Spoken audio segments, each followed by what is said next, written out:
ప్రభునందు పిల్లరా, మనము దేవుని సన్నిధిలో ఉన్నాము. మన నాయకుడు యెహోవా దేవుడు, సైన్యములకు అధిపతియగు యెహోవా. మనము దేవుని ద్వారా, దేవుని వలన మనము గొప్ప కార్యాలు చేయాలి. ఆమేన్. సోర కార్యములు చేయాలి అనగా దేవుని మీద బాగా మనం ఆధారపడాలి.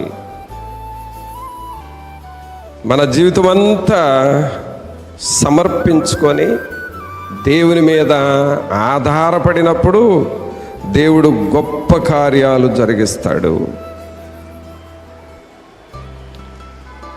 మనం భయపడే వాళ్ళంగా, పిరికి పందలుగా, వెనక్కి తిరిగి పరిగెత్తే వాళ్ళంగా ఉండకూడదు.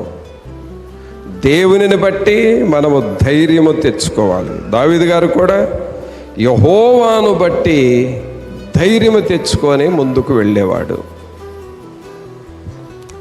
మన జీవితంలో కూడా దేనికైనా సరే దేవుని మీద విశ్వాసం ఉంచి దేవునిని బట్టి ధైర్యము తెచ్చుకోవాలి.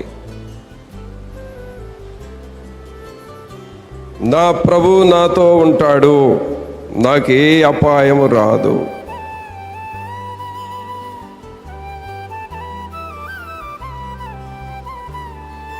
నలభై 6వ కీర్తనలో దావీదు రాసేది అదే. యెహోవా మనకు ఆశ్రయము, దుర్గమై ఉన్నాడు, మనము దేనికి భయపడం.